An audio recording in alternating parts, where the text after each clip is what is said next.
iPhone කියලා හැමදෙනාම පිළිගන්නවා මගේ YouTube channel එකට Mourya Pro. අද මම ආවේ ඔයාලට CV එකක් කොහොමද හරියට හදාගන්නේ කියලා step by step කියලා දෙන්න.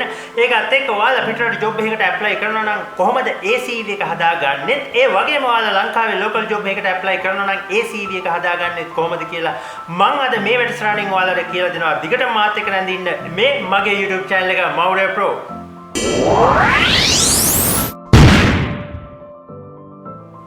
අතේම CV එක වටිනාකම මොකක්ද කියලා කිව්වොත් ඔයාලා සාමාන්‍යයෙන් ජොබ් එකකට ඇප්ලයි කළාට පස්සේ ඔයාලා ඉන්ටර්විව් එක ෆේස් කරන්න යන්න කලින් එයාලට CV එක යනවා. CV එක පවර්ෆුල් වෙන්න ඕනේ. එතකොට තමයි ඔයාලා හයිලයිට් වෙන්නේ. මොකද සාමාන්‍යයෙන් එක රැකියා ස්ථානයක එක රැකියාවකට අයදුම් කරන සංඛ්‍යාව වැඩි වුණාට පස්සේ ඒකත් එක්ක ඔයාලගේ දාන CV එකත් අතරතුර සාමාන්‍යයෙන් හිතුවොත් CV 200ක් 300ක් වගේ එක ජොබ් එකකට ඇප්ලයි වුණොත් අන්න එතනදී ඔයාලගේ CV එක කැපී පෙනෙන්න ඕනේ.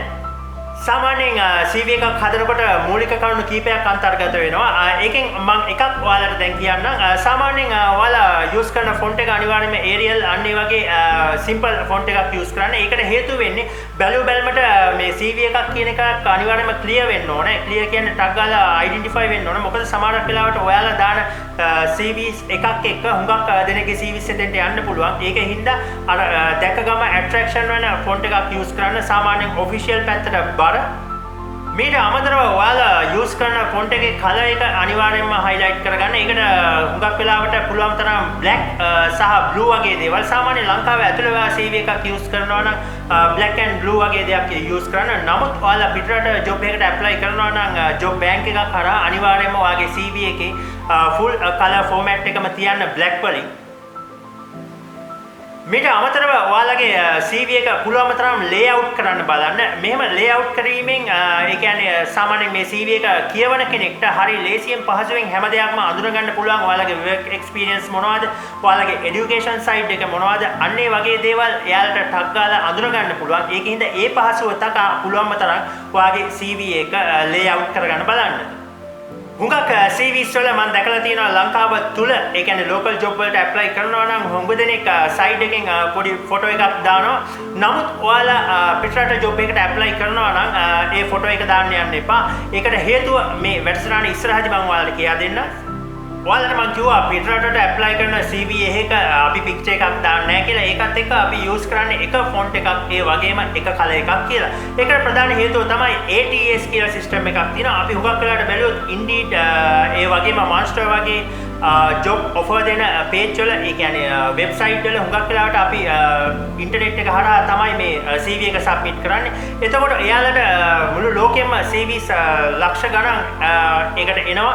ඒකත් එක්ක එයාලා robotic system එකක් හදලා තියෙනවා. ඒ කියන්නේ software එකකින් filter කරලා තමයි මේ දේ කරන්නේ.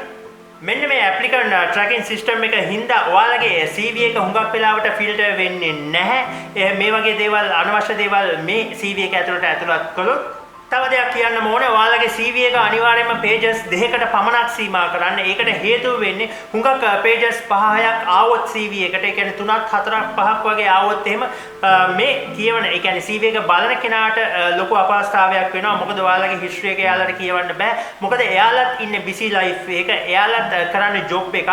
මොකද ඔයාලා විතරක් නෙමෙයි මේ job එකට CV යවන්නේ. ඒකින්ද CV 100,000 ගාණක් මෙතෙන්ට එනවා. ඒකින්ද එයාලට එකින් එක බලන්න අවශ්‍යතාවය නිසා පුළුවන්ම තරම් CV එක page දෙකකට පමණක් සීමා කරන්න.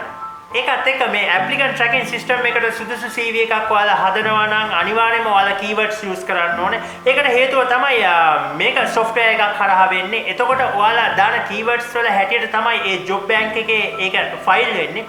ඒකින්ද පුළුවන්ම තරම්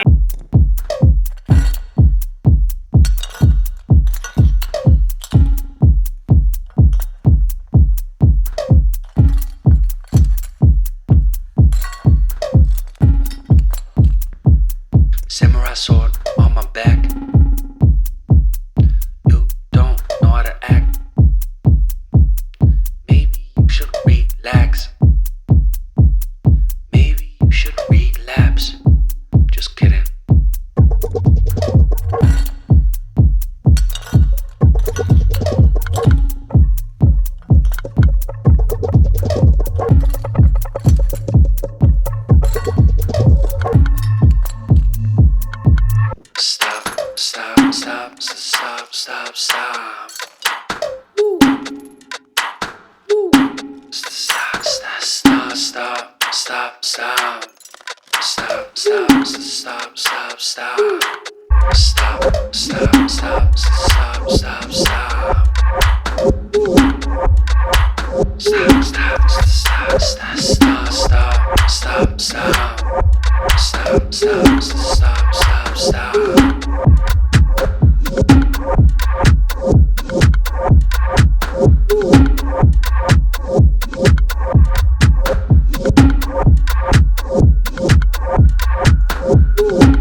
ගත කළ යුතුයි.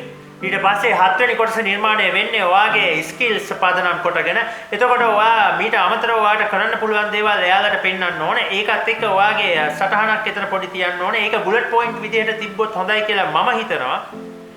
දැන් CV එකේ අවසාන භාගය සම්පූර්ණ වෙමින් තමයි පවතින්නේ. සාමාන්‍ය ශ්‍රී ලංකාවේ CVs වල අපිට දකින්න පුළුවන් non related referrensලා දෙන්නෙක් අපි තෝරගෙන දානවා මේ ලංකාවේ CVs වලට. නමුත් ඔයාලා පිටරට ඇප්ලයි කරනවා නම් මෙහෙම අවශ්‍යතාවයක් වෙන්නේ නැහැ. හේතුව අපි දාන්නේ ඔන්ලයින් ජොබ් වලට නිසා. සාමාන්‍යයෙන් ලංකාවේ සම්ප්‍රදාය අනුව එහෙම දානවා නම් එහෙම දාන්නත් පුළුවන්. නැත්නම් නොදා ඉන්නත් පුළුවන්.